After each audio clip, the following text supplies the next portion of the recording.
Please subscribe. Be the first person to see the next video and press like. Thank you. Subscribe.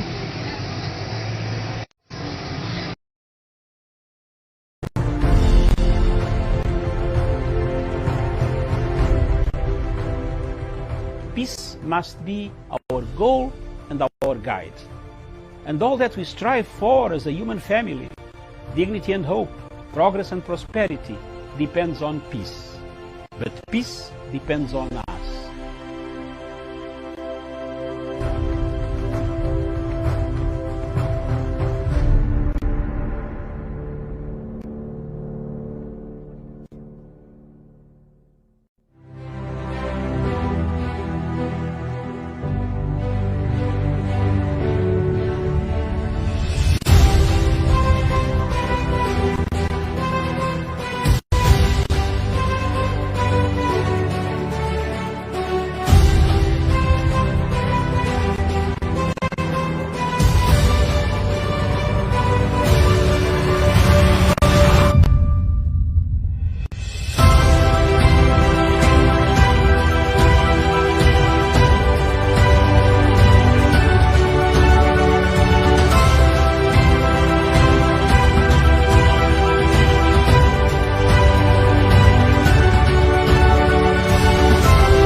Good morning, Africa. Good morning, the world, wherever you are in the world. Thank you very much for watching Punchline Africa television. This is the only television in the world, in Africa, in sub-Saharan Africa, that talks about Africa. What ails Africa? What kills Africa? Where are we? Why are we the continent with perennial conflicts? Why are our people abusing human rights? Why are people being killed? Why is there Boko Haram? Why is there Al-Shabaab? Why is there a war in northern Mozambique? Today from Cairo to Cape Town, Dar es Salaam to Lagos, Lagos to Abuja, Abuja to Port Harcourt, Gabon. Today from Maputo to Rwanda, Kinshasa, Accra, Tripoli. What is happening in Tripoli makes Africa look a very bad continent. My show this morning is a simple show. I'm going to see what we can do for Africa. I have stood firm for the last 5 years. I've stood firm on this television station, stood by the people of Biafra. I am not going to be intimidated, but I will ask the questions that are supposed to be asked. General Buhari has not answered my questions for the last 5 good years. I have sent messages for them to answer why people in that great nation of Africa, with a population of 220 million people, why are people dying? Why are human rights abuses taking place? Why are tribes, the Fulani killing the Igbo, Christians being killed by Islamists, Boko Haram taking people, killing people day and night, abducting young girls who should be in school. I want General Buhari. I am also a general. I left the army with a rank lower than yours, but in the rank of a brigadier general by rebel activities that I've conducted worldwide to struggle, the struggle for my country. We shook hands and we left. But I want to ask a question. Why have you left Nigeria to collapse an economic big hub for the people of Africa. We look at you with the huge population, and you are there as a president, claiming to be a president. Then you have no moral authority. You promised people in your first term, General Buhari, that you will finish Boko Haram in 100 days. Are you part of Boko Haram? These are the questions that I want to put across. Our television station wants people to understand why Nigeria is collapsing, why Nigeria is disintegrating. Is there a state called Nigeria anymore? Because I don't see it. It has fallen to bandits, hostage takers, kidnappers, Boko Haram, people coming, corruption, people coming in the southeast killing people. The people of Onitsha. I have a friend in Onitsha who always documents everything. And by the way, Buhari, I'm also an international lawyer. I'm waiting for Fatou Bensouda to leave the scene. If they have spared you there, I'm going to take you there. I have a right as a citizen, as a member of the United Nations, as a member of International Criminal Court. My country has signed a signatory to ICC. I'll deliver you there. It doesn't need a Nigerian to deliver you in the ICC. So take notes on this show and understand we are not joking. You might joke with Nigerians whom you cut their limbs off every day. But some of us are going to take serious international channels to make sure that you land in whether you wait as a president today or a former president. You will be answerable to the atrocities that you have committed against the people of Nigeria and the Biafran people. Thank you very much. My guest today in the studio, whom I'm interviewing, this is the general headquarters of Punchline Africa Television. We want to take the opportunity to thank the government of Republic of Kenya, the East African community, the African continent, for listening to our plea, giving us the freedom to discuss issues that destroy Africa. We have no regrets for stating statements truthfully what is going on in Africa. The truth is that there is no Nigeria anymore. And if Africans are waiting for Nigeria, and they go to AU and they say, we have Nigeria, we have Buhari, maybe we have Buhari 6.1 feet, but we don't have Nigeria. I have no good words. His Excellency, President Buhari, has to pull up his socks. We are crying for the Nigerians, for the state of Nigeria. It is collapsing.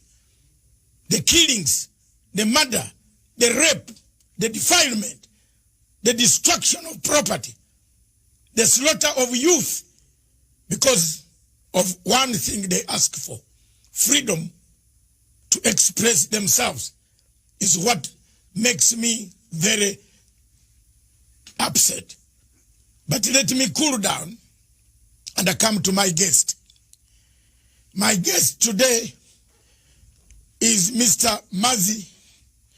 Nnamdi Kanu, the leader of indigenous people of Biafra. Welcome to the show, Mr. Nnamdi Kanu. Thank you. Thank you very much, sir. And thank you for having me on your wonderful program today. It's an honor I've been looking forward to for a very long time. For very many years, we've been watching you, and I'm glad to be here today. Thank you very much. Today, we are honored, and we want to start off by giving you a chance for us to know you, because many of my people in Kenya, and as you are aware, Kenya is the chairperson of Africa Peace Security Council. The authorities in this country, Kenya, are watching. They want to know the difficulties that you have. Two, Kenya also has a lot of Nigerian refugees who have come to Kenya to apply for asylum, especially from the southeast of the Biafran area. They are here, and we should not keep quiet and tell lies. There are many here. They want to know in East Africa, in Uganda, in Tanzania, in Zimbabwe. I've found very many of them. Zimbabwe has given them a lot of asylum. We want to know you. Who are you, sir? I am Nnamdi Kanu, the leader of the indigenous people of Biafra, IPOB. I represent every aspiration and hope that over 70 million people harbor all over the world. Our job is to restore Biafra in peace and not in pieces by seeking a very simple route via a UN supervised referendum or place beside as the case may be. We are here to restore our land to the way it was before the white man came. What we are doing is nothing against Nigeria per se. What we are trying to say is Nigeria as presently constituted is not working, and we are doing all we can to try to raise the levels of human development, of our understanding, education, health sector, the economy, and all the rest of it. If we continue to remain in Nigeria, not just are we going to suffer, but the whole continent of Africa is going to suffer as a result, as a consequence of the ineptitude, the corruption, the backwardness, the retrogressive mindset of the people who are presently in charge of that very place. Initially, most people tend to see us as not being Pan-African enough. I am a Pan-Africanist. I believe in the unity of the African states. My preference will be for Africa to have one nation, one government, one people, even one language if that is possible.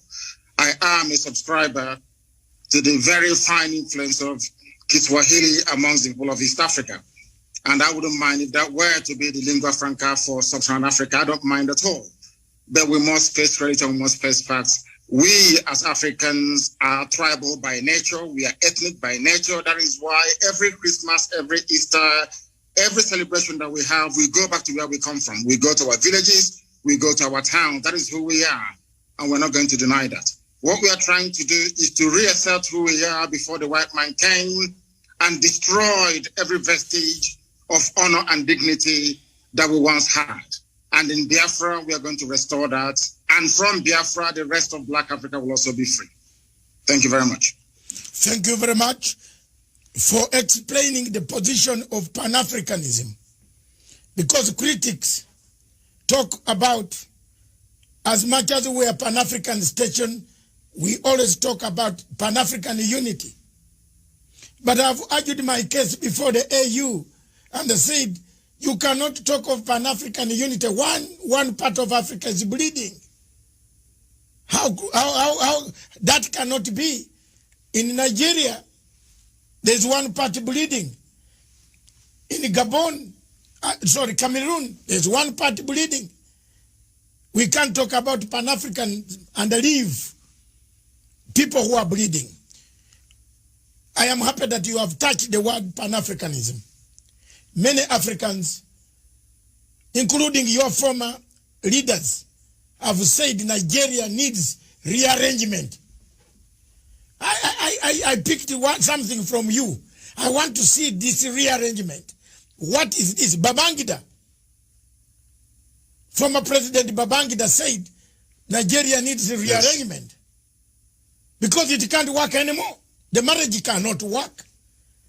It is true that the marriage cannot work. It is true that the people, the Igbo, are discriminated. When they go to Abuja, they are told go home. Where yet the home is Nigeria. Abuja is Nigeria. I've done investigative work undercover, and I've discovered all these things. I'm not being told by you. But I've been with my Nigerian people who have actually ended up being discriminated in their own country.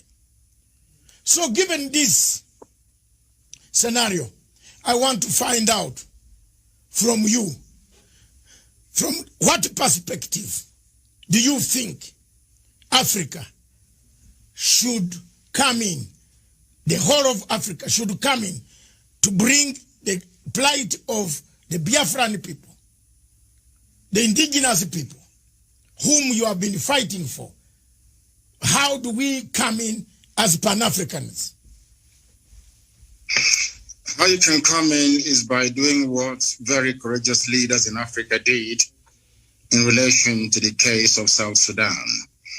Because in the case of Nigeria, the center can no longer hold. Everyone knows, the whole world is aware of the fact that we are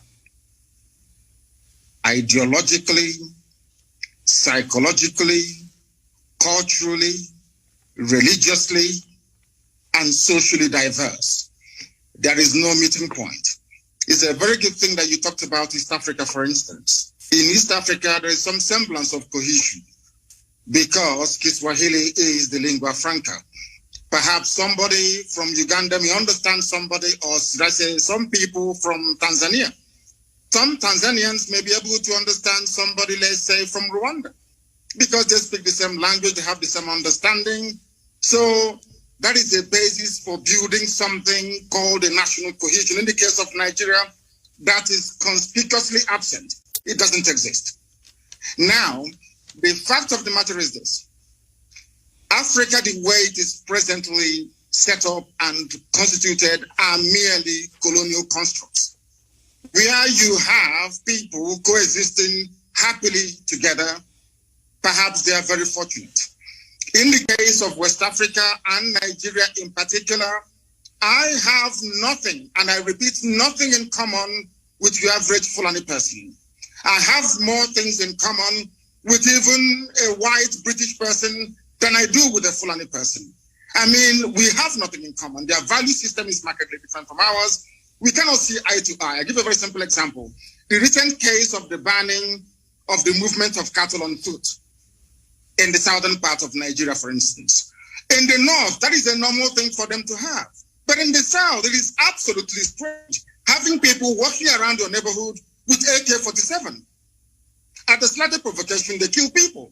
That type of culture is alien to those of us from the south. And that's what we are trying to say. And it's a very good thing that we are not alone in seeking for a distinct, or should I say, separate identity. Our Oduduwa, our Yoruba brothers are also asking for the same thing, because they too have come to the realization that this Nigeria is unworkable. The Middle Belt is doing the same thing.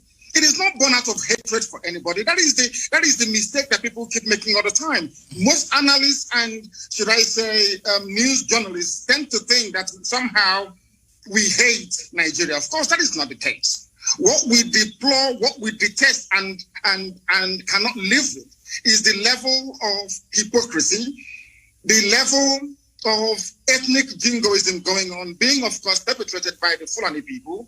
And this is what I want all Pan-Africans to be able to see, that Biafra will be there piloting and moving the affairs of the whole of Africa forward. Because we have said it repeatedly, without Biafra standing on its own, the rest of Africa will continue to suffer and to flounder.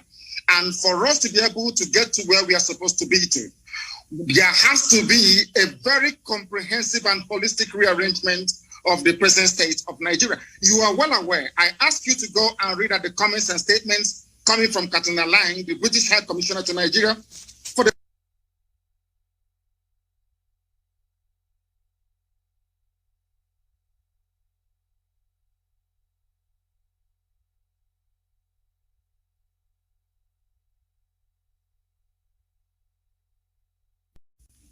every international norm and diplomatic protocol. That's what is happening in Nigeria.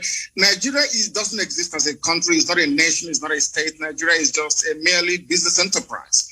That everyone with a vested interest in Nigeria, by which I mean most European countries with their companies in the oil and gas sector in Nigeria, all they want to do is to exploit and to take away without adding anything in. Ogoni hasn't been cleaned up.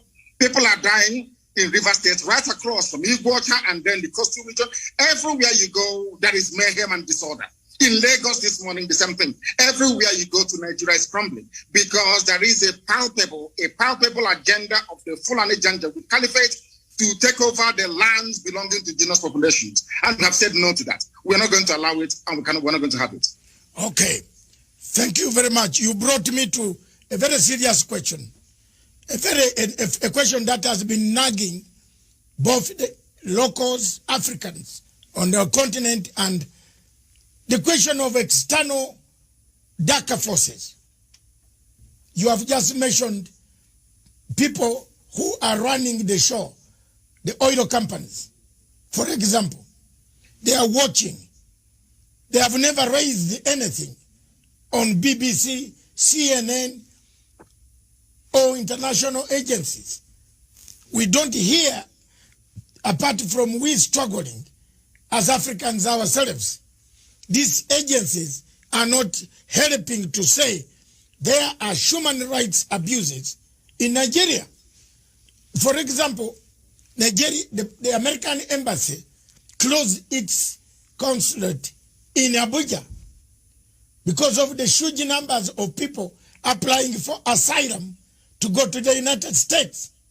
But American embassy did not go far, and the American government did not go far to condemn and put sanctions on Buhari for failing to contain the malaise that has killed Nigeria. Two, if you look at the Total Oil, Shell BP, they have taken part in extraction of minerals, oil, and so on and so forth.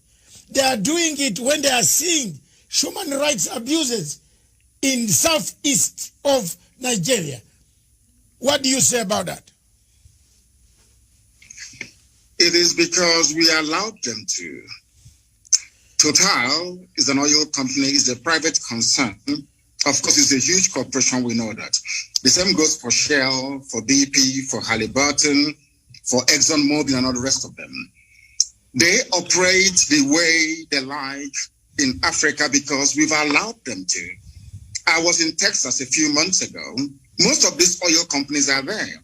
But the type of environmental degradation and damage that we're witnessing in Biafra land do not obtain in Texas, because there they have laws governing their operation, how they exploit, how they, extract and distribute this very vital natural resource.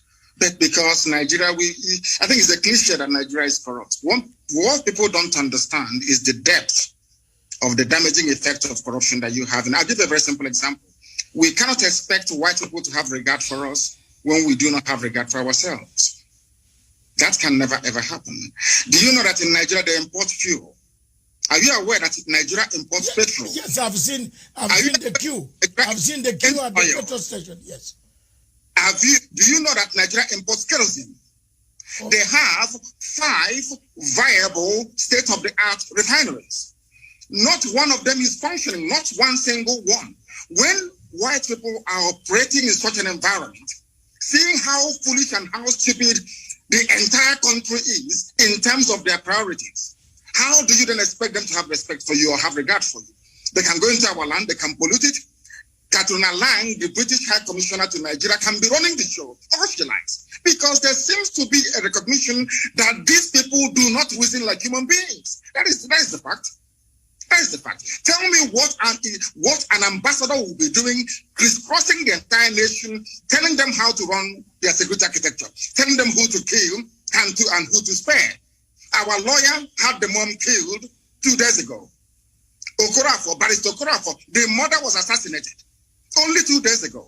All because he was exposing what the army is doing to innocent people. That tells you all you need to know about Nigeria. Nigeria is an albatross around the neck of Africa. Nigeria is the only country in Africa actually dragging Black Africa backwards because of their ineptitude, because of their criminal mindset, and because of the drive of the Fulani to dip the Quran in the Atlantic Ocean. That is the problem. There is nothing wrong with Islam, don't get me wrong. There are some very wrong interpretations of the religion of Muhammad that the Fulanis are using as the driving factor in their push to take over the land belonging to indigenous people all across Nigeria. They've done the same thing to a relative extent in the Middle Belt. They took a chunk of Yoruba land in Ilorin, where they have an emirate today. The same thing they're trying to do in our land, and we said no to it. And the whole world is there. The US mission is in Nigeria. The UK is in Nigeria. EU is in Nigeria. The UN is in Nigeria. And there is wholesale murder and slaughter of people going on in Biafra as I speak to you right now. This very minute. The same people, they claim they know where Boko Haram is from where they launched the attack. The same country is openly supporting ISIS in West Africa. Go to the newspaper pages yesterday, you will see it there. Nigeria government actually supporting ISIS to take over the terror franchise from Boko Haram. They're not hiding it anymore. There's a terrorist who is there as a minister. Now tell me which country in the world will allow a terror sympathizer to be a minister of state only in Nigeria? How can such a country be allowed to exist? Because of what some corrupt people are gaining in America, because of what some corrupt individuals are gaining from Europe, because of the corrupt tendencies of Catherine Lang, who is the UK High Commissioner to Nigeria. That is what is happening to us. And because we have not risen up to challenge this very orthodoxy of repression and oppression, that is why that woman keeps gallivanting all over the place, deciding who should live and who should be killed. It is not the fault of Total, not the fault of Shell, not the fault of Mobile. We allowed them, we created the environment to allow them to be so corrupt that now they're controlling our lives. And that is what Biafra will bring to an end. I did not say that Biafra will stop the business of Total. I never said that we will not do business with Shell. No, not at all. But it has to be business between two human beings, not a set of human beings and one set of animals. Thank you very much for that question. Let me come back to the question of referendum. You parted ways, and most of us have parted ways with Buhari about the referendum. The people of Biafra have said, and the entire Nigeria, not only Biafra, most people that I meet or whom I've met, including Obasanjo, several times I've confronted Obasanjo. By the way, me and Obasanjo, we can't sit on the table for 2 minutes without exchanging tables because I can't manage. I have asked, and Obasanjo asked, why don't you give a referendum? The marriage is broken. The marriage is gone. The marriage is not worth it. Do you think the referendum issue now can help to stabilize Nigeria? And if so, when and how can African Union, the Commonwealth, the European Union, and the UN can help to make sure that this referendum is put in place? The only way to go is a referendum, because I am a Democrat at heart. I believe that the democratic will of the people must be expressed at all times, and that is the basic governing principle of any viable society. I am an advocate of referendum, and the sooner they conduct it, the better. It's been muted in the past through their so-called rejigging of their constitution, through their so-called sovereign national conference, which has been coming on and off from time to time. Any new arrangement that seeks to keep Nigeria together as one must be subject to the will of the people. So either way, a referendum is going to come anyway. It may be delayed, but it is ultimately going to come. Now, one thing you must understand is this. There are very corrupt countries around the world. Maybe on the surface of it, they're not corrupt. But they have very corrupt operators that will prefer Nigeria to remain in the very hopeless state that it is in at the moment. Nigeria is in a very hopeless state. A lot of people are making money by virtue of the corrupt nature of Nigeria. Do you know that Shell BP can sell 1 million barrels of crude oil in a day and only report that they only sold 100? Do you know there is no meter? Where the crude oil is being loaded onto the tankers at the terminal in Biafra land where I come from, there is no meter. You can take as much as you like and declare whatever you like. These interests want to keep Nigeria one. Every ambassador to Nigeria gets a welcome handshake of $1 million. Once you're posted to Nigeria from a well-to-do country, so to speak, the ambassador is bribed immediately there and then. That is how you start your work. You will not believe what I'm about to tell you. Do you know that the U.S. ambassador to Nigeria organized, or should I say, convinced the Biden administration to allow the U.S. military to come for an exercise in the Gulf of Guinea in order to checkmate Biafra and Ambazonia, freedom fighters? The same people did not go to the north, where they have Boko Haram, where they have ISIS, where they have Ansaru, where they have Fulani headsmen terrorists. People tormenting, killing, raping, kidnapping, and pillaging on a blessed, every blessed day they do this. Do you know that it is not the recommendation of the U.S. ambassador to Nigeria that U.S. must commit their troops to the north? But they are in the Gulf of Guinea, exercising, saying that we're there to fight crime both on land and on sea. But there is no crime going on. The places where the crimes are going on are all in the Sharia north. And I want to bring you back to this idea of referendum once again. Do you know that the Northerners, the Fulani people, they agitated for Sharia in the 12 northern Fulani-controlled states of Nigeria, excluding Middle Belt? Do you know that your good friend, as you are saying, Obasanjo, gave it to them? It's not my no referendum. They're your good friend because I hate him more than you do. Okay. The man is a joke. Let me tell you this. Do you know that the Fulanis campaigned, including Buhari, of course, the late one who is in Saudi Arabia somewhere in a shallow grave?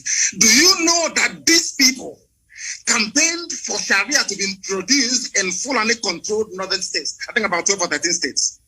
There was no hoo-ha. Nobody opposed them. In other words, the Fulanis themselves have divided Nigeria into two by virtue of their insistence on having Sharia. That is why today the Chief Justice of Nigeria is a Sharia lawyer, not a secular lawyer, not a secular judge, a Sharia court judge elevated to the position of the Chief Justice of a secular federation. Now you tell me. Your Excellency, Nnamdi Kanu, is this the man, the Chief Justice, who said his papers were eaten by termites? That's correct, yes. It's him. Oh my God. That's the type of yes, continue. It's him. He is a Sharia court. He's an Alikali in a Sharia court. But today, he is the Chief Justice of a secular state practicing common law. How do you expect us to accept such nonsense? Who in their right mind will live under such condition? Who in their right mind will? That is what we want Africans to understand. It's not that we hate anybody. We are Pan-Africanists. I want one Africa. I want one united Africa. But an Africa found on the basis of justice, fairness, equity, and progress. Not one found on retrogression, on backwardness, on corruption, on stealing, and on looting. That tells you all you need to know about Nigeria. Can you tell me why they're deploying troops to Biafra at the moment? Killing people every blessed day. The same people drafting or asking their troops to be deployed to Biafra land, they know where Boko Haram are. They know where to find ISIS in the north. But they will not go and confront them. It's only to come to the east to kill people because we are peaceful. Such injustice we are no longer prepared to tolerate. And that is why, referendum or no referendum, we are going. We are going. It's as simple as that. Thank you very much, Your Excellency Nnamdi Kanu. Let me bring you back to 1966. Several constitutions had been negotiated. But none addressed the fundamental question of social justice differences, political tensions, economic marginalization, competition, ethnic imbalances. In all this, from 1966, several constitutions have been brought. People started fighting. In 67, the war ended. Since then, upon the military took power. Obasanjo, Babangida, another one who died, and another one, several of them. The changes, nobody has been mentioning what ails Nigeria. At the center of it, it looks like you are mentioning it now. I can see, any observer on Nigeria can see your plight, like just as we can see the plight of many African countries. When you talk of 13 states having Sharia law, a chief justice who says his papers were eaten by termites becomes the chief justice based on Sharia law and using Commonwealth common law. Now, should the changes be made and should the adjustment be made, is there any hope that Nigeria remains alone? This is a question from a very senior head of state in Africa. He has asked me just now, I should put it to you. It's from southern part of Africa. Can Nigeria remain together in case these are addressed? Yes, sir. It is up to the people of Nigeria to decide if they want to be together or not. During a referendum or a plebiscite, I'm only entitled to just one vote. Only one vote.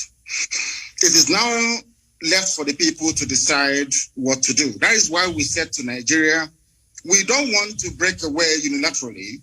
We want it to be done with the consent of the people. And during the early life of this APC terrorist regime in Nigeria, they did actually mute the idea.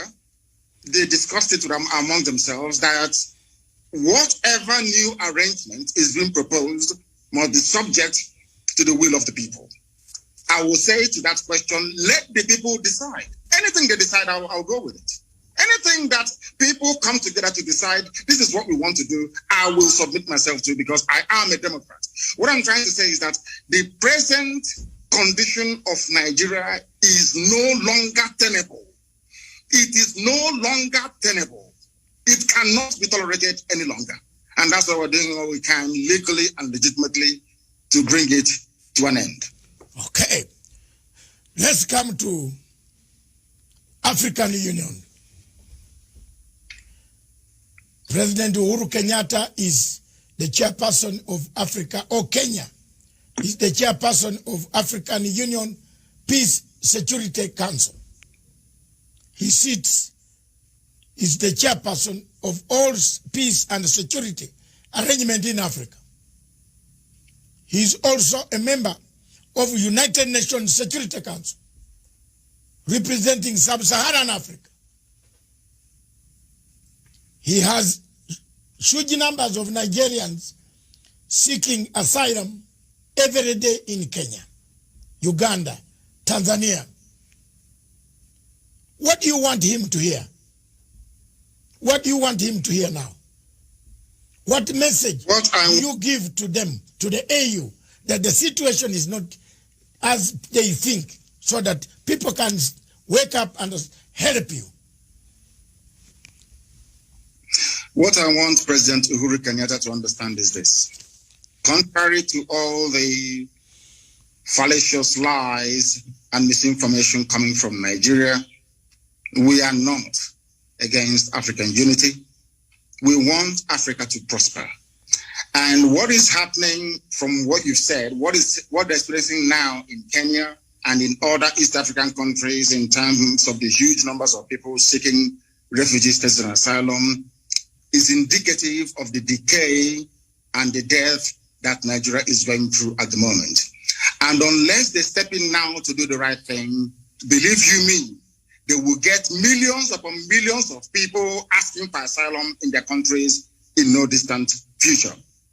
Let it not be said that the disintegration of Nigeria will somehow bring an end to Africa's cohesion and unity. It is a lie. It's a lie. It will strengthen it. Nigeria is the country dragging Africa backwards, being purportedly the most populous nation, black nation in the world, with vast reserves of oil and gas in my land in Biafra. A lot has been expected of Nigeria over the years, but each time they have failed.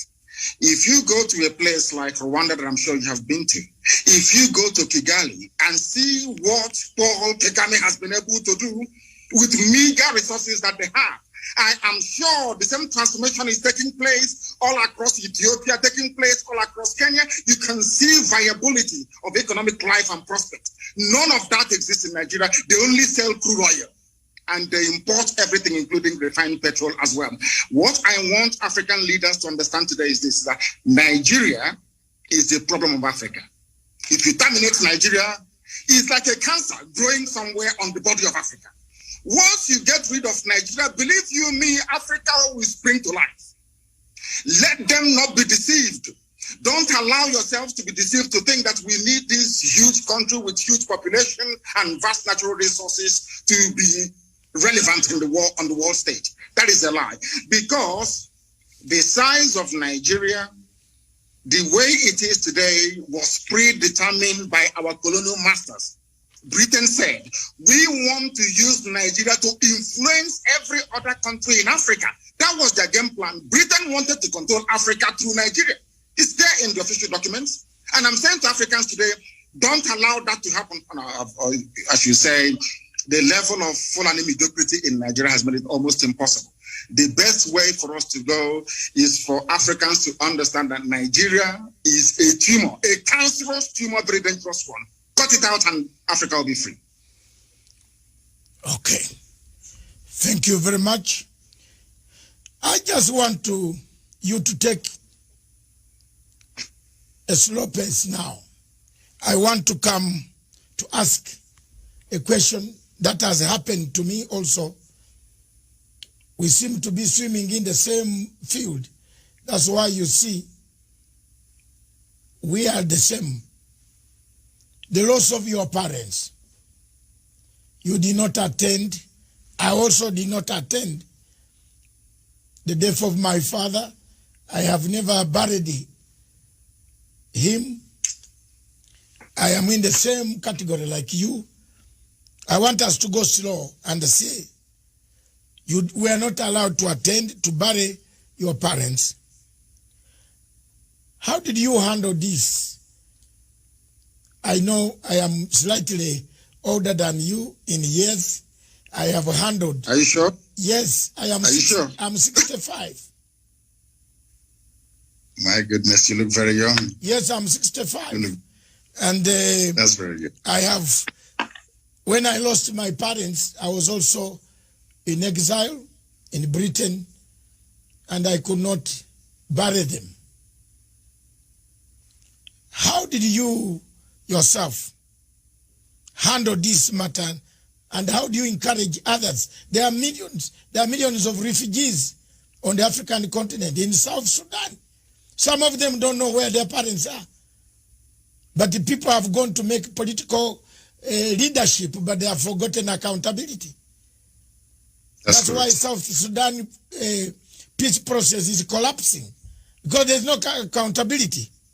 So how did you handle that? And did it encourage you and give you resolve to keep pushing for a better Nigeria or a better Biafra? Please. It's kept me pushing for a better society for everybody. Everybody, not just within Biafra or within the wider Nigeria, but across Africa as a whole. Because what concerns one black person actually should concern another black person as well. I put my parents' murder by the Nigerian state into context. The only thing that matters to me is the freedom for Biafra, of which I am prepared to pay whatever price that God requires of me to pay in order to ensure that Biafrans are set free. That was how I managed to, should I say, compartmentalize that very grief at that moment in time. And I might also add that my mother-in-law is dead as a result of the same thing. 2 days ago, one of our lead attorneys, they actually threw a hand grenade into the mother's car and killed her and burnt her body only 2 days ago. I see these things as necessary sacrifice that we must go through in order to restore Biafra, that is essentially the kingdom of God upon the face of this very earth. For that, we are prepared to pay whatever price that we are called upon to pay to ensure that the people of Biafra and every other ethnic group being oppressed in Nigeria and wider Africa is set free. That's my mindset. And that was how I dealt with it. As horrible as it was that I couldn't attend as the first child and as the first son, my father's burial, my mother's burial, but I see them as being very essential sacrifices that one has to make in order to ensure that his people are set free. Thank you very much. I am also the first son, so maybe that's why I started fighting for the Biafran people. Let me come back, take you back to the question of Boko Haram. Yes. You mentioned one point which is very clear. Security agencies across Africa would like to know what ails. Why is it Buhari? By the way, is Buhari or we have a problem here? Because a human being should understand that people are dying. The army, Nigeria has a huge army. Is the army coward? Are they cowards? Do they protect who? Are they protecting the territory of Nigeria? How does the army allow people to come and kidnap citizens, take them, then in piecemeal release them 2, 3, 4 back? Who are these? Is it an internal collaboration between the army, Buhari, and his generals? Who is commanding this army? Surely the army that cannot even rescue 5 students from girls who have been abducted. What type of army is this? Is there a bigger thing than Boko Haram? I have been requested by another reader from Tanzania to say, why is this Boko Haram menace never cleared? Why is Nigeria not asking for external help to come in to help them? Is it because they want it themselves? Please shed some light to our viewers. I want Africans to understand one fact today. The entire terror architecture in Nigeria is hinged on the political aspirations and hegemonic tendencies of only one tribe, the Fulani. We have no issues with the Hausa, the Bachama people, and all the rest of them. It is the Fulani. And this game plan has been in existence for a very, very long time, nearly 200 years ago. And they must execute it. I want Africans to understand that only the Fulani tribe alone financed and sponsored almost 6 terror groups exclusively by themselves. Before Buhari came into power in 2015, he said, at the height of the insurgency, an attack against Boko Haram is an attack against the North. I will leave that to one side. I want your viewers to understand something today, which previously maybe they may not have been aware of. Do you know that Boko Haram nominated Buhari as their chief negotiator in 2014, 2015? Are people aware of that at all? Do you know that these same people only a few years ago said that these murderers and these rapists, they are our misguided brothers? Do you know that their so-called Sheikh Gumi, who happens to be very close to the presidency, I need you to understand this very clearly, the one negotiating with the bandits, are you aware that their recommendation is for ISIS and Boko Haram to merge together, that they can come south? I want these points to be noted by your viewers all over the world. So when you see these people, you ask them these questions. Do you also know that the leader of the dreaded ISIS in West Africa province, ISWAP, his name is Al-Banawi. Al-Banawi is the son of Yusuf Mohammed, the founder of Boko Haram. Do you know that this man was arrested around about the same time that I was in detention in 2015? Do you know that he was released without trial on the orders of the presidency of Nigeria? Do you know that the 4th largest terror group in the world, the Fulani headsmen, which the whole world knows, the fourth largest terror group in the world, the Amiyet Yala. Do you know that the presidential spokesman came out and said live on national television that these terrorists are legitimate stakeholders in the government, in the governance of Nigeria? Are you aware of that? Do you know that despite telling the whole world that these murderers and these killers are from the Sahel, they are not Nigerian Fulanis? Do you know they're forcing us today to give them our land so they can settle in perpetuity? Are you aware of that? Let me also shock you this morning. From the office of the Inspector General of Police of Nigeria, a letter came out titled Terror Elements to Expand Frontiers of Attack. In this very letter, signed on behalf of the Inspector General of Police of Nigeria, of which Katona Lang and the U.S. Ambassador are both aware. Here, they mentioned the specific places where they claim the leaders of Boko Haram are hiding. Understand this? I want the world to know that this Fulani expansionism is a well-planned, orchestrated move to take over the land of indigenous people and hand it over to marauding Fulani nomads across the Sahel. A letter from the IG of Police of Nigeria. In this very letter, they mentioned the names of the places where they felt or they believed their intelligence told them that these people are hiding. They did not send Nigeria army or police there to go and confront them. Instead, they sent them to Imo State. They sent them to Abia in Biafra land and gave them an order to shoot at sight. And I want you as a journalist, I want you as a lawyer to go back and investigate through the history of Fulani-funded terrorism and insurgency in Nigeria.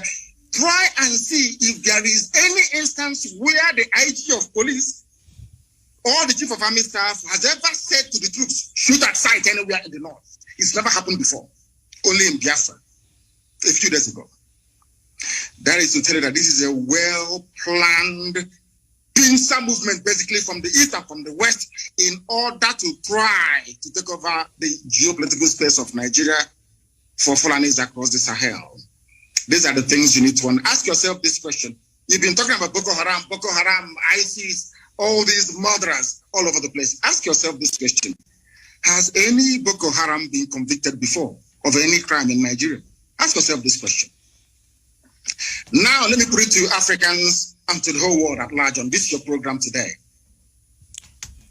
I know that a while back, Al-Shabaab attacked a few shopping malls in Kenya. Is that correct? Yes. Now, maybe you live in Kenya. You are now residing in Kenya. Is that correct? Yes. Don't worry. Yes. I am here. Now, how do you think Kenyans will feel if President Uhuru Kenyatta were to grant some kind of amnesty to Al-Shabaab to now say, Al-Shabaab, you know what? Come and become part of Kenyan army. How would you feel? I think the Kenyans will go to the streets. The Kenyans will catch the Al-Shabaab and will roast them on the streets. Now, let me tell you this. This is something that Africans don't know. Yes. Do you know that Nigerian army being sent to Biafra land today contains elements of Boko Haram and ISIS in it? Yes. Because they are now part and parcel. I've seen the reports, yes. Now, let me ask you this question. When people say we shouldn't fight the army or their police, how do we know who they sent to us? How can you distinguish between a terrorist in army uniform and a serving patriot in Nigerian army? That's the question I'm asking the whole world to answer. How do we know? They incorporated terrorists into their security architecture. How do we know who is who? Okay. How? How? Thank you very much, Your Excellency. Let's just take a short break and take water because it is hot in here. And I think wherever you are is also hot. It is, yes. The interview is fantastic. It has generated one of the huge numbers in the history of Pan-Africanism and this television station. So let me take some water. You take some water. We resume in 2 minutes. Yes. Oh, 2 minutes. Okay, sir. on that question and the world. How do you differentiate between Boko Haram and Nigerian army? When Simple question. When Boko Haram has been inscripted, that's better English, yeah. Inscripted in Nigerian army to come and kill the people of the southeast. That is the question on the table. When we return, this is Matsanga Africa perspective.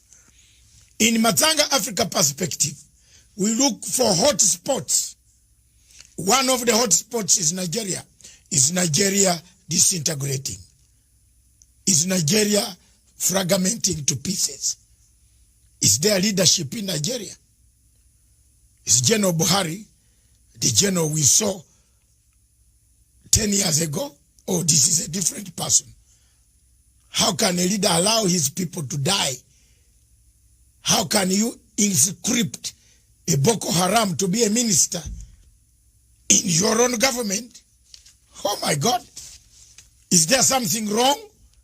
A country that we all looked at as a country, the big giant of Africa. We saw everything in Nigeria.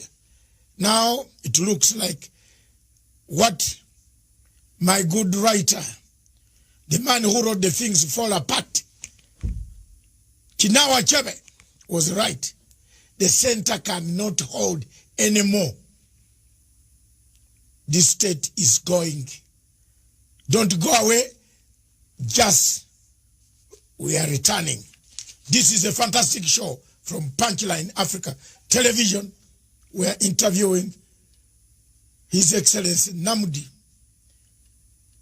Kanu, the leader of IPOB, indigenous people of Biafra. Thank you.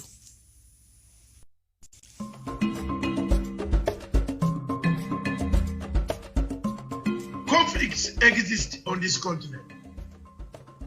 One of the most raging conflicts on the continent of Africa is the question of Biafra. From 1965 or before that, the Biafrans had their own institutions. Before the colonial master arrived, they have agitated themselves, they have told the world they want fair treatment in a nation called Nigeria. Successive regimes have always trampled upon the rights of the people of Biafra, destroyed them, killed their younger men, assassinated many, deported many, excluded many, forceful deportation out of your own country. Time has come for the new generation in 2020, 2021, 2022, for people to sit down to find an everlasting solution to the conflict that is around that region. President Buhari promised us that he will finish in 100 days, the first term of office. Boko Haram will be dead. Today is finishing his second term. Boko Haram is even more vibrant than his own shoes. We have landed in very serious murky waters that the people of Nigeria don't know which direction they are going. The people of Nigeria, a big country with a big population, an economic hub of West Africa and Africa, with the biggest reserves of oil, still lingers in poverty. The poverty and the rich gaps in Nigeria are wider than the distance between Mars and Earth. What can we do for our countries in Africa? How do we unite? For us, our role is to speak, to defend the voiceless, to chart our way forward, to find a solution. The only way solution can be got on the Biafran issue is a referendum, which Buhari and the government present have refused. But sincerely speaking, Nigeria needs rearrangement. If that rearrangement does not come today, tomorrow, or the other day, one day it is going to explode. People can be pushed, but they cannot be pushed beyond what Biafrans have been pushed. The suffering is too much. Pictures that I cannot show on this television. I call upon President Uhuru Kenyatta, as a member of the United Nations Security Council, to see that some of these problems should be resolved and a resolution is passed of sitting down to understand the difficulties of the nations, especially in Nigeria, in Cameroon, because the problem of Biafra is also similar to the problem of Amazonia. The English-speaking people have no say in Cameroon. They are taken as second-class citizens. Biafrans are also taken as second-class citizens in a country called Nigeria.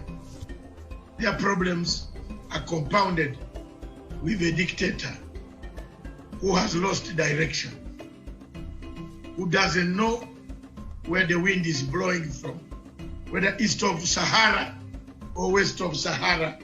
He's going north when the wind is going south.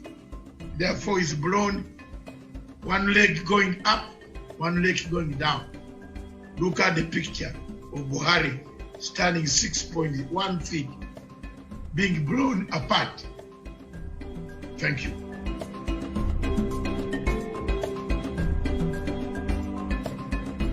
Back to Punchline Africa Television. Our show is Matanga Africa Perspective. In Matanga Africa Perspective, we look at what ails Africa, what kills Africa, what makes Africa be called a continent of savages. As we can see in Nigeria, that name cannot go away. Boko Haram is killing people, it's taking people. We have incorporated it in the system of the Nigerian army, brought them back without remorsefulness. They have not done any reconciliation. And they are then being hired to destroy and kill other people.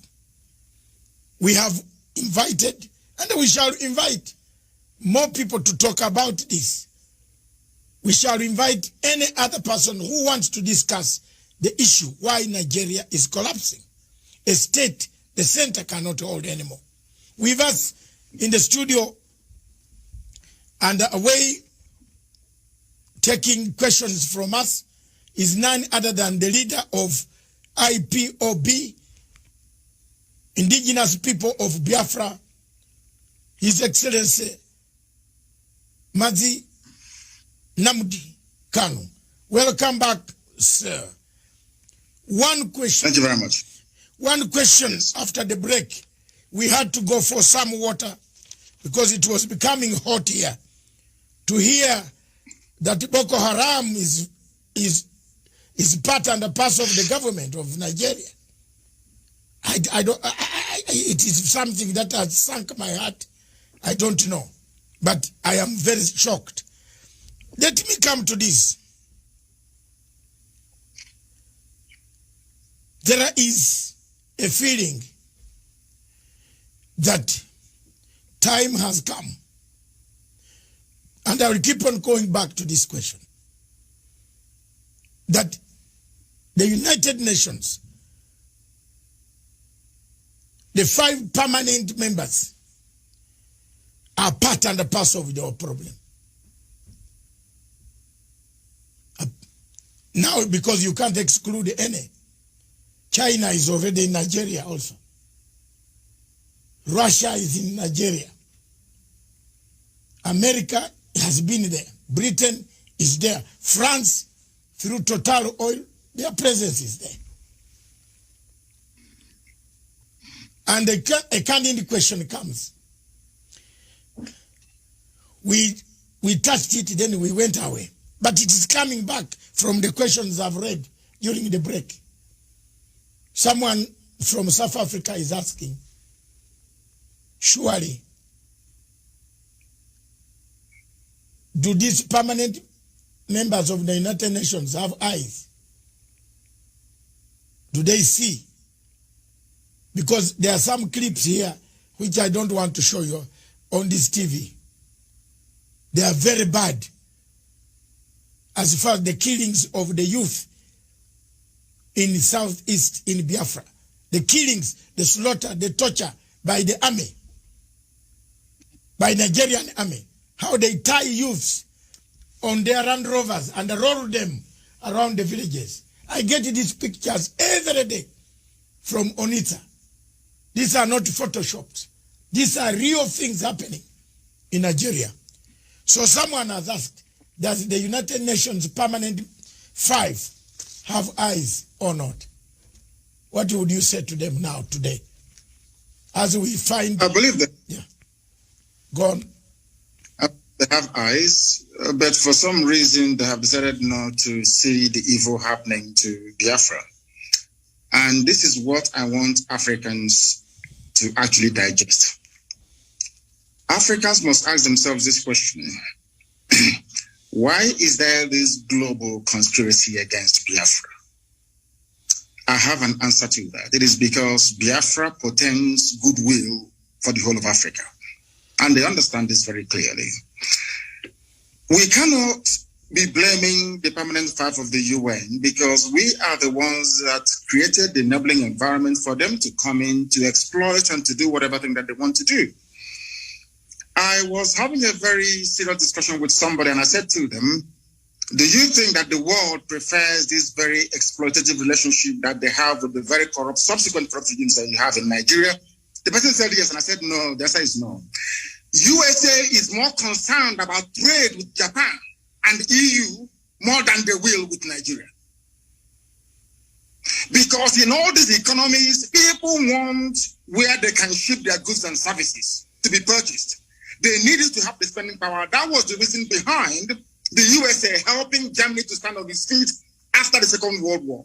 The reconstruction of Europe by the US government was driven by economic self-preservation.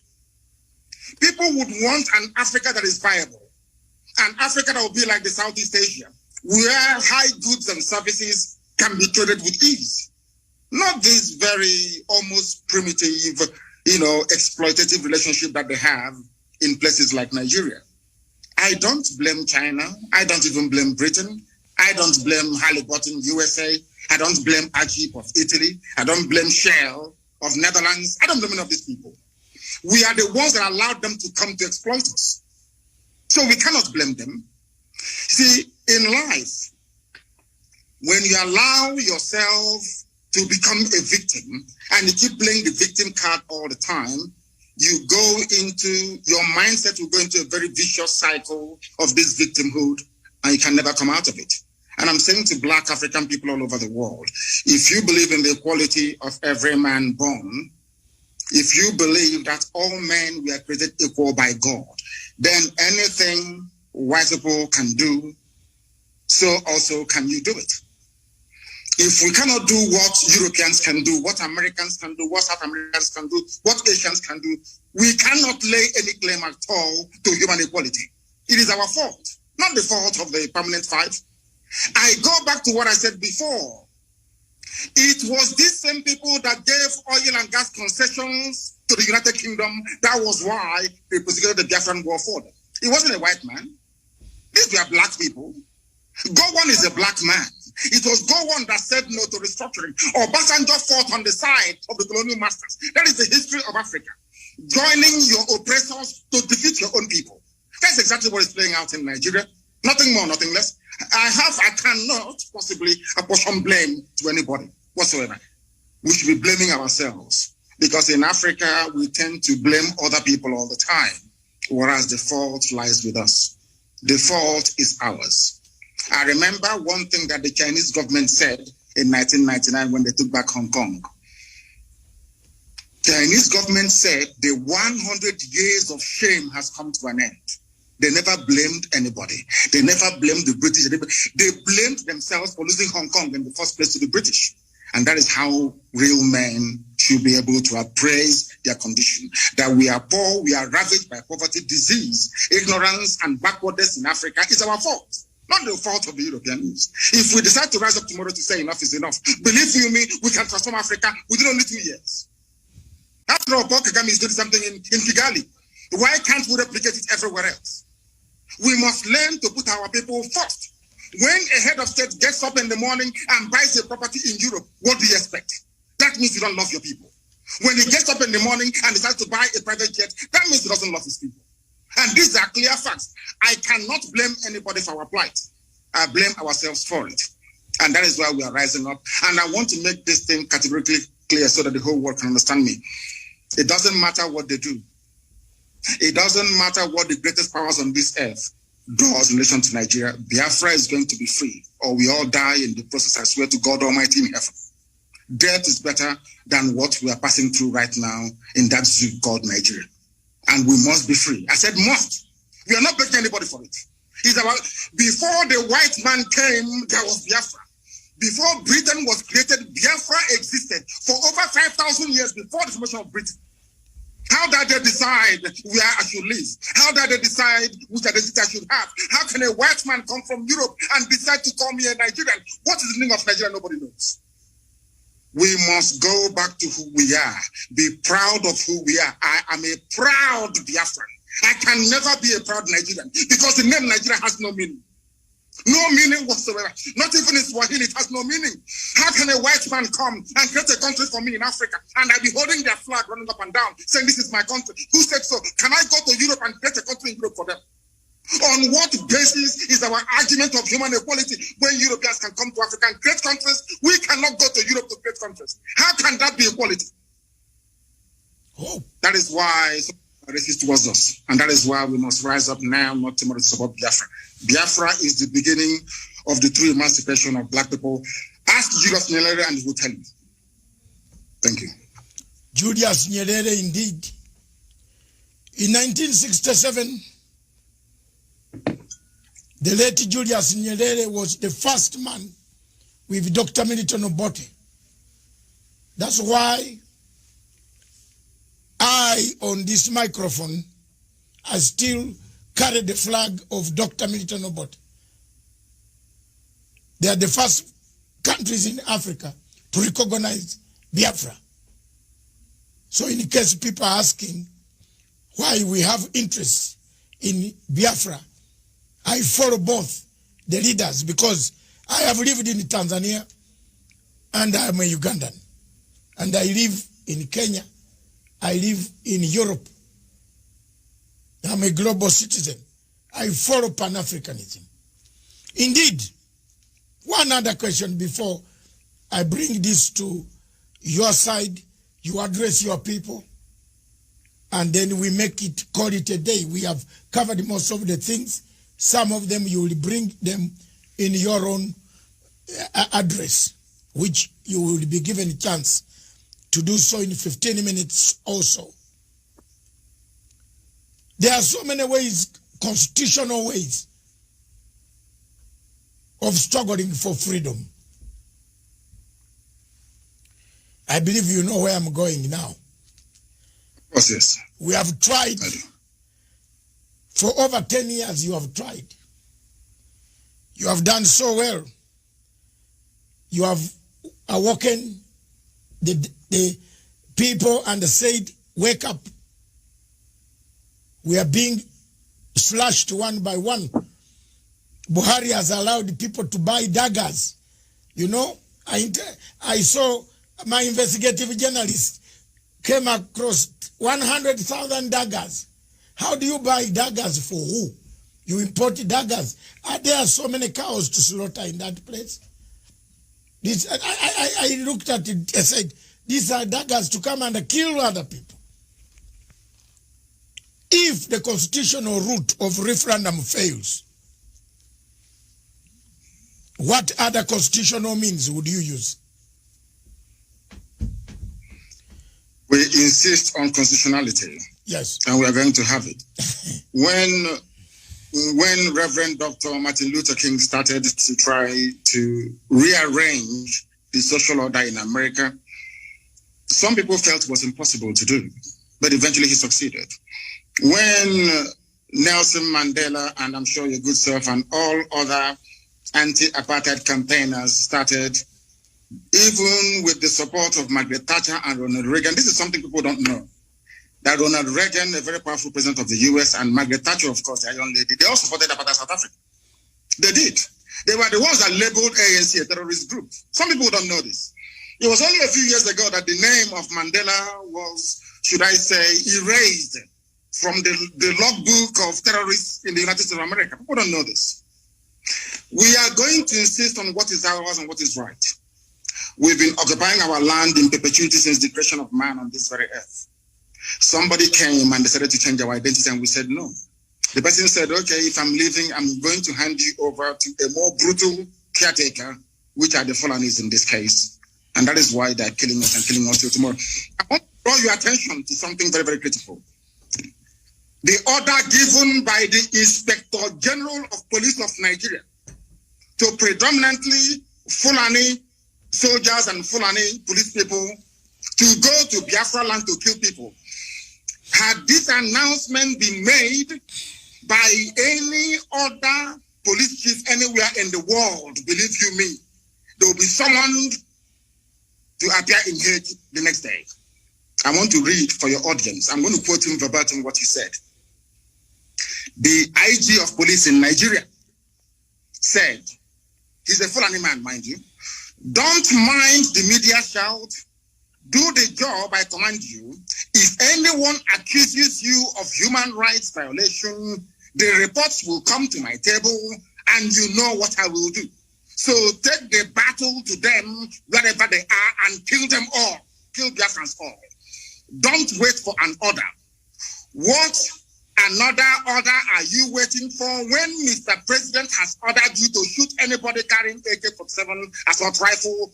Quote me, even a dead policeman can be tried and dismissed from the force, and his family will not get his benefits. And this is from a police chief. Do you know the funniest thing, or should I say the most astonishing thing of all? The EU has a presence in Abuja, in Nigeria. The British High Commissioner is there, Katuna Line. The US Ambassador is there. They've not said anything at all. In other words, that leads us now to believe that exactly what happened between 1966 and 1970 is about to happen again, which is kill as many Biafrans as possible. I want all Africans to understand this, that this very policy of genocide and slaughter is sanctioned by the US Ambassador in Nigeria, sanctioned by the UK of all people. Tomorrow they'll be singing songs of praise about human rights abuses, what China is doing, what is happening in Gaza, what is happening in Rohingya.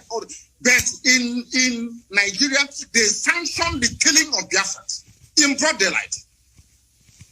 What sort of justice is that, I ask?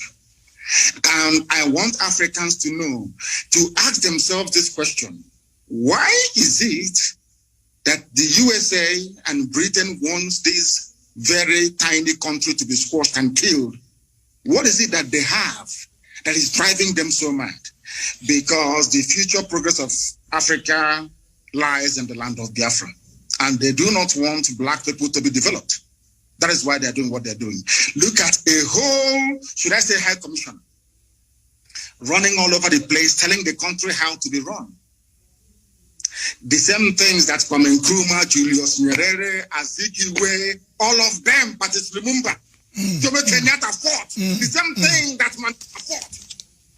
Black people are now tolerating it. The same thing we are fighting. We want independence, we want self-rule. Today, this very morning or afternoon or evening, one woman is crossing the whole of Nigeria, telling the Nigerian police who to kill, telling them who to shoot at. Now tell me how I can be in a country where the chief of police have targeted my people for extermination, and the whole world is quiet. Tomorrow they'll start blaming us for one thing or the other. But we're not backing down because Biafra is coming, and I assure you no Jupiter can stop it. Thank you. Thank you very much. I just want to ask my final question. What does the future look like for Biafra? I'm interested in that. What does the future? Because let me come first. I've struggled for Sudan. My television and my TV struggled for Gambia. You remember you were listening to me when Yaya Jammeh switched off all television stations in Gambia. I took my satellite quietly in Gambia. And Yaya, with all the army, could not know that I was broadcasting from his own place. I took my satellite phone and we did help to liberate Gambia. I'm proud that South Sudan today, I played a part to call Dr. Riek Machar. You know, at the time, the people, Your Excellency Nnamdi Kanu, think that when you interview a man who has a different opinion from the government, you are giving them platform. Yes. We must hear when we talk, then violence will stop. If we keep quiet, then we shall perpetuate violence. So we should keep on talking. And I picked up a phone called Riek Machar in South Africa, where he had been put under house arrest. I shouted on this television to IGAD and the AU. I made noise to the British and the Commonwealth office. I said, how do you lock a person who should be negotiating peace in South Sudan? It took about 2 months, 3 months. Riek was set free, was told you can now start the negotiations. Everything I've touched on African continent in my 65 years, I've resolved. I resolved a big, huge conflict in Uganda. I think you already know. Between the Lord Resistance Army and the President Museveni. People feared to go to the bush to look for this man, younger man called Kony. Very young, still 40-something. I went. I said, you are killing people. People want you to talk.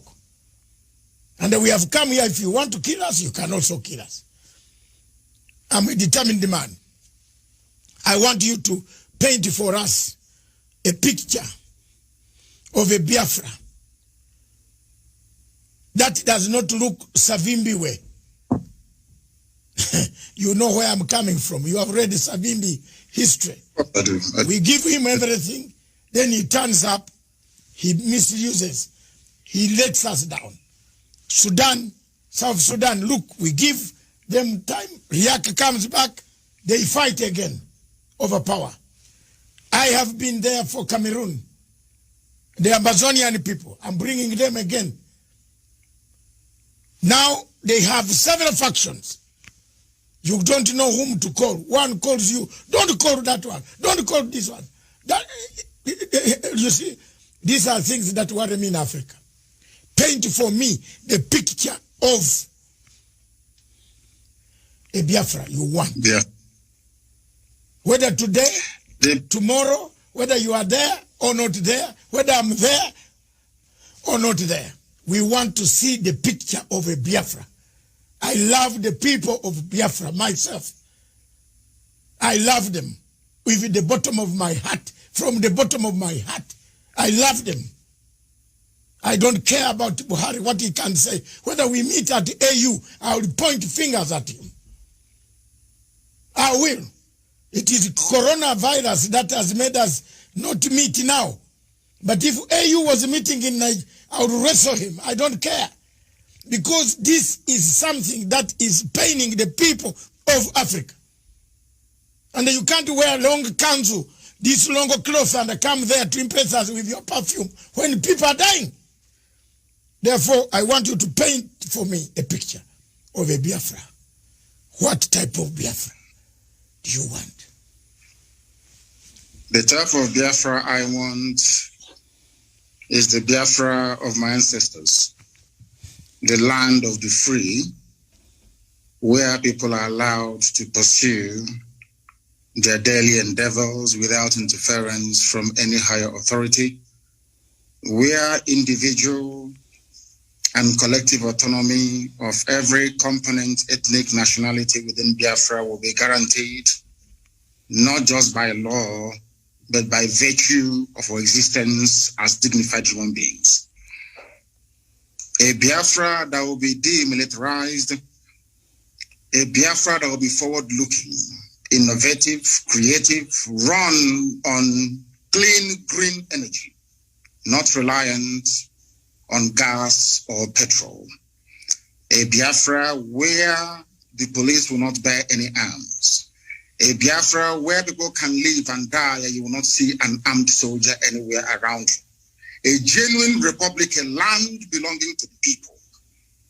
We are going to cement this in the way we structure our society.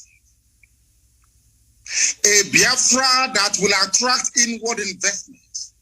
A Biafra that will consider every necessity of life as being a human right. Not just in words, but in deed. A Biafra where there will be no strife, no rancor. A Biafra where all men and women will be equal, regardless of their religion, their sex, their creed, their orientation. A Biafra that will maintain open borders to every black soul on the face of this very earth. I do admit that geographically, in terms of landmass, we may not be that huge. The Biafra will operate, or should I say, run an open door policy. Every black person on the face of this earth will be an honorary citizen of Biafra, as long as you're not tempted by terrorism. That is the type of Biafra we want to run. A Biafra where Europeans will sit back and say, we never knew that such innovation and creativity will be possible. A Biafra that, how should I say, the likes of Rwanda is a forerunner to, because today they are doing very well as well. That is the type of nation we are going to build. A truly democratic nation, not through the force of arms, but through dialogue and negotiations at all times. Nobody's going to lord it over anybody else. My ancestors never did. That is why we remain the only people not to conquer any other piece of territory, and nobody conquered us until the white man came and our temple fell in 1904. That is the land we're going to go back to. A Biafra of very many nations, a Biafra of autonomous nations within, governing themselves according to their own rules, where nobody will sit at the helm of power and dictate for others what to do. And we are going to accomplish it by the grace of God Almighty in heaven. Now, I know that constant references are being made to Southern Sudan.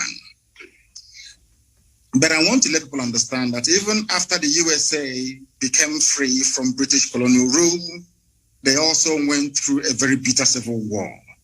And that did not stop them today from becoming preeminent in every sphere of human endeavor, militarily, economically, socially, in every way. So I do believe very strongly that Southern Sudan will rise up to be strong once again. All these are teething problems. You also mentioned the issue of factionalism. It is when people put the interest of themselves and their controllers well and above that of those that they are serving.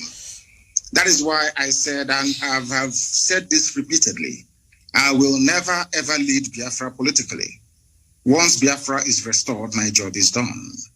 I want to be able to prove to our people what sacrifice means, so that those who will come after us will know how to treat our people with respect and with dignity. The thing about Africa is somebody gets into power and they want to stay there forever and ever, see if there is something in it. The little work that I'm doing for Biafran people is very tiring, very, very stressful. Sometimes I don't even know how these presidents manage to sleep. Maybe they don't love their people that much. If you love your people, you cannot sleep at night. Any president in Africa who is not suffering from high blood pressure, you are not sick. That means you're doing something wrong. You're not doing what you're supposed to do. If you're concerned about your people, then I expect you to be very ill at all times. So that is the type of Biafra that we need.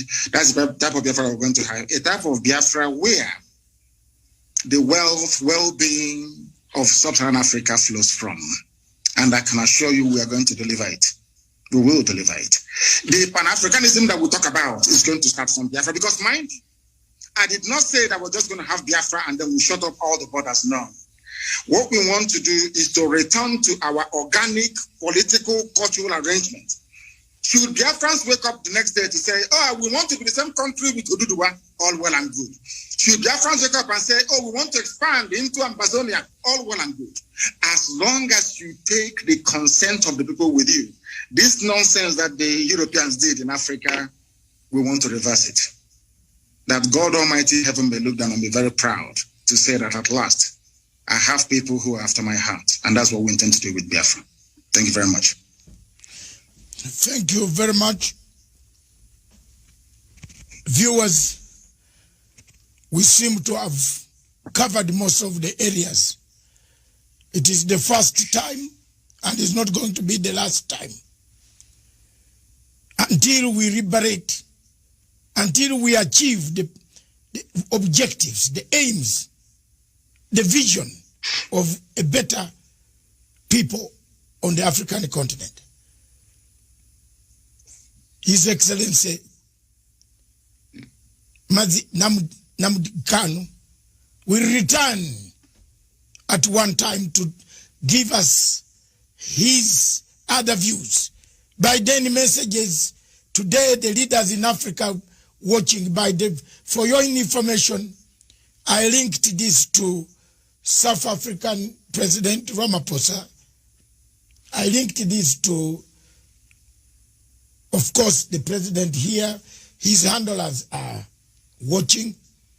President Emerson Mnangagwa, Office of Foreign Affairs, and his President's Office, they are watching. Several SADC members and several African, Your Excellency, the Pan-African President in Kampala, President Yoweri Gakuta Museveni, he has added another name, which is very complicated.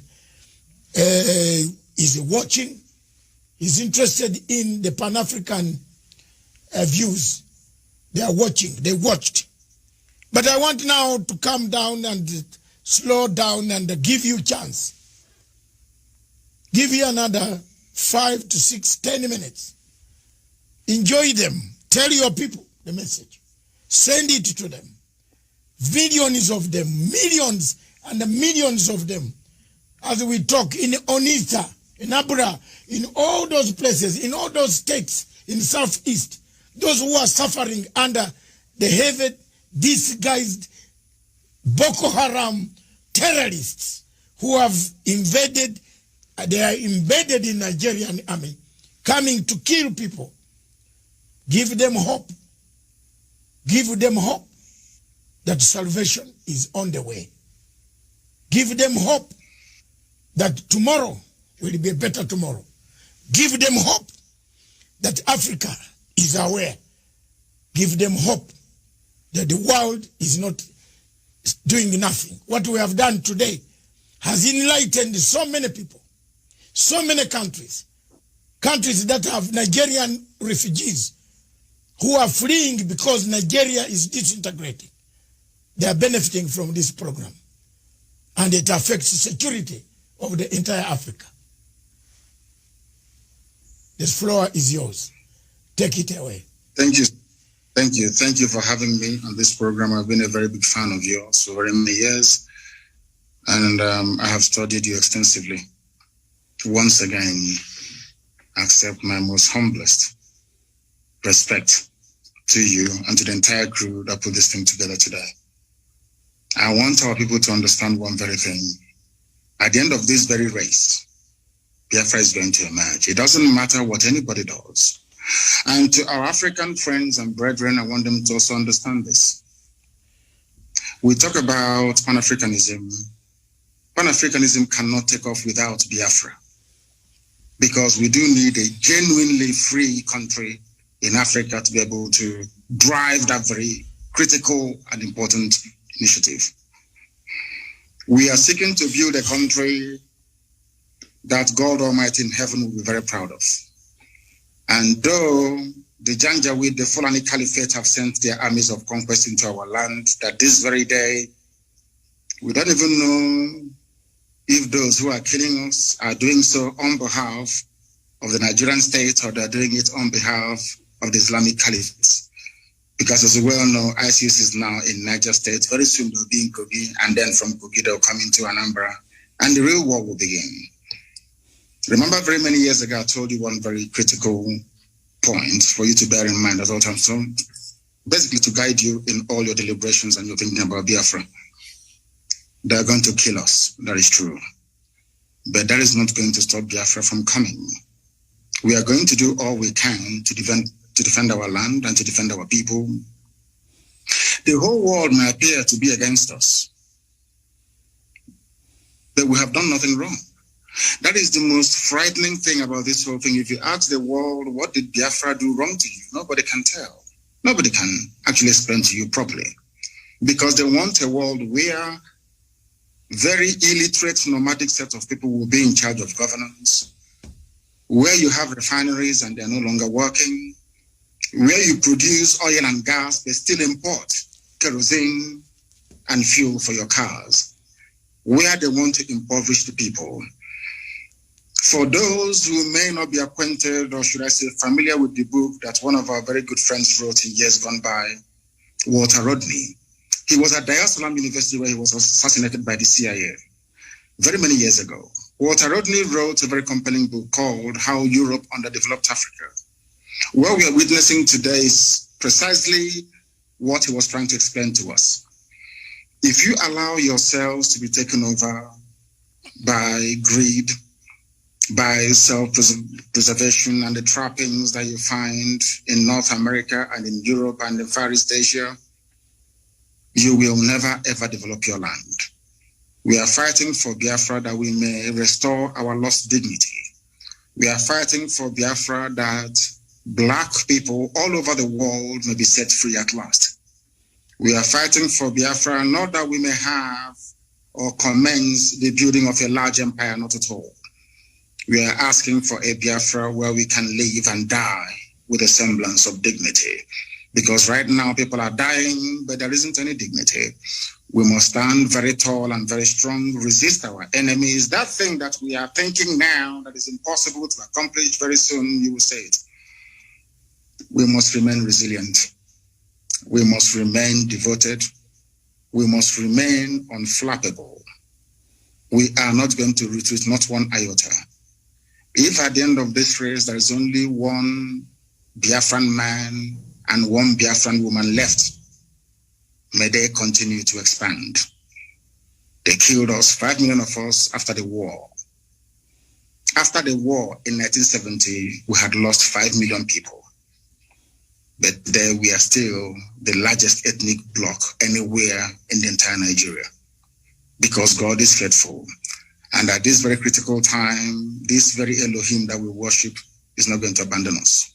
I'm not saying we're going to fold our hands in prayer and fasting alone. No, we are going to do what we have to do to ensure the survival of our race. An attempt has been made in the past to exterminate us. The British supported the killing and the mass slaughter of Biafrans because of crude oil and gas. That Ojukwu told Harold Wilson, we cannot give to you. This resource belongs to the people, and that was the end of it.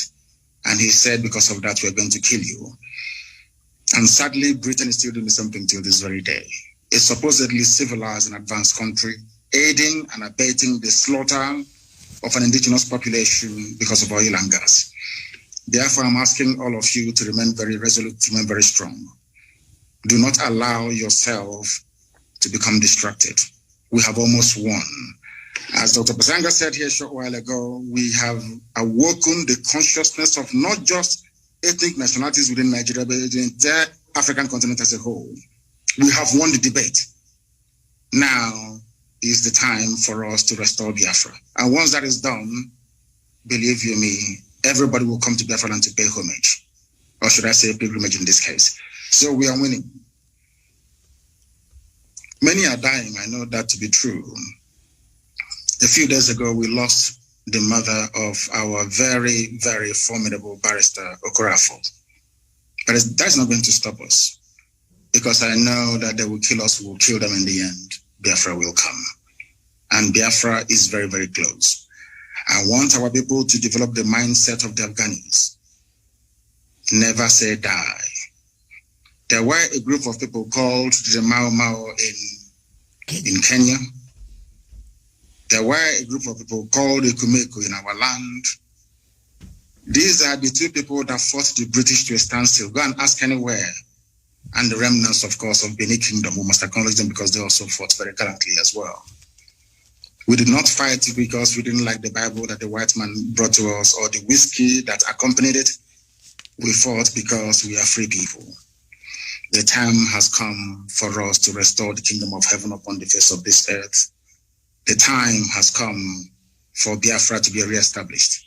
The time has come for Black Africa to be free. The time has come for every Black person, regardless of where you are in the world, to stand tall and to say, I am an African. Remain very strong, remain very resolute, and may Chukwukika be with you all. Thank you. Thank you very much. Thank you, sir. Thank you very much. Before you go, I would like to show you the newspapers in Kenya, in Nairobi. You are very far. You must be missing some of these papers. The Standard, can we, production team, I'm on the ground now. The Standard newspaper in Kenya, the headline here is not on the Biafra where we still have.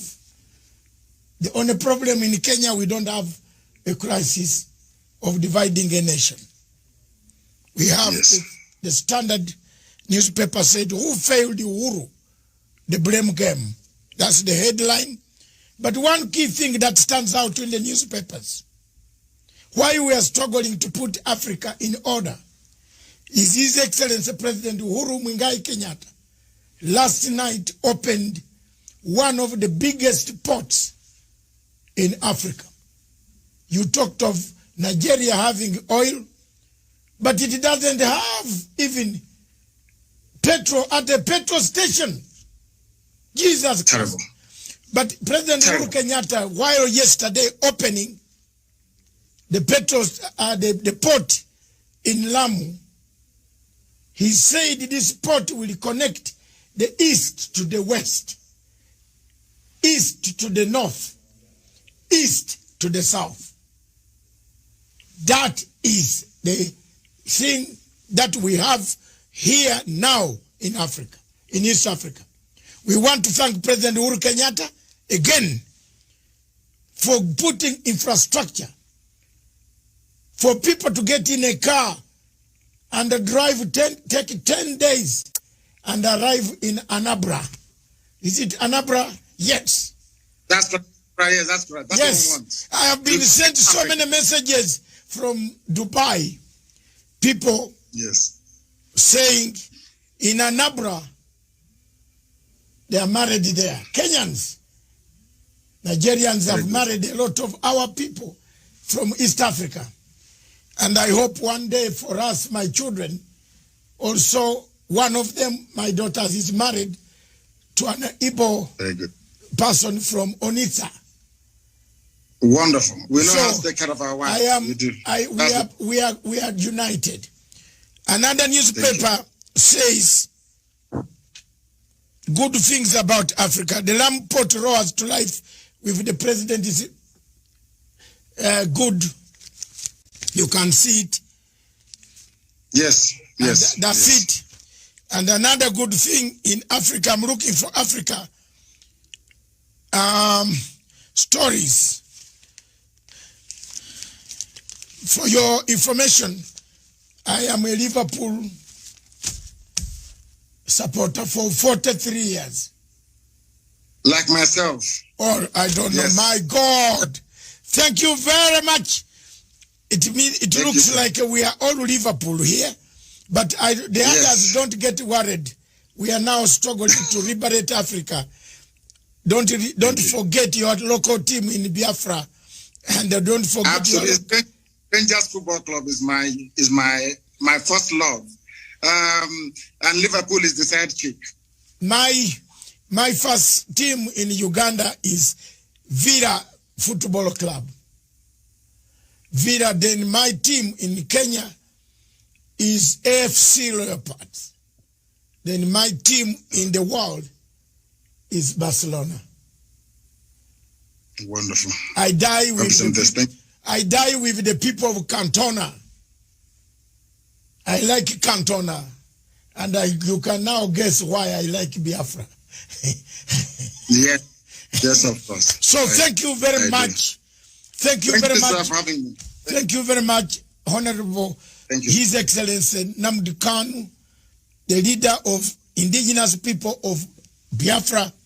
I want to take this opportunity to thank you and to tell you that my television station is linked, will be linked directly to every system of the Biafran people. Everywhere. Thank you very much. We shall, let's today make a formidable move. I am not here for money. I never asked for a penny from any Nigerian in order to broadcast. I started broadcasting with passion. I have already told you one of my daughters is married to a man from Onitsha. And this man comes to my house, tells me the story. You know, in London, he tells me the story. I have been a supporter of the people. That Obasanjo there, you see walking free. It was me demonstrating at the Nigerian embassy for Abacha to release him with Chief Abiola. I wanted them released together with Osuji, who is the president of ICC. We used to come there every Friday for Obasanjo to have freedom. But when Obasanjo came out, he looks for money. Anywhere you find Obasanjo, you know he's looking for money. I'm sorry to tell you, Nigerians, may God bless me for being truthful and honest. There's no conflict. There's no conflict Obasanjo has ever solved in Africa. Even when we went for Zimbabwe Troika in Melbourne House, Obasanjo sided with Australia to expel Zimbabwe from the Commonwealth. That's the man you have. But thank you very much, God. Jesus Christ, hold us. Don't tire. Keep on the struggle. Keep fighting. I will. Keep democratically sending the message. You need a referendum. Peaceful ways. Don't give up. May God hold your hand. Thank you very much. Thank you. Thank you, sir. Thank you for having me. Thank you very much. Yes. Viewers, this station, therefore, is for Africa, by Africa, with Africa. Long live Africa. Ciao.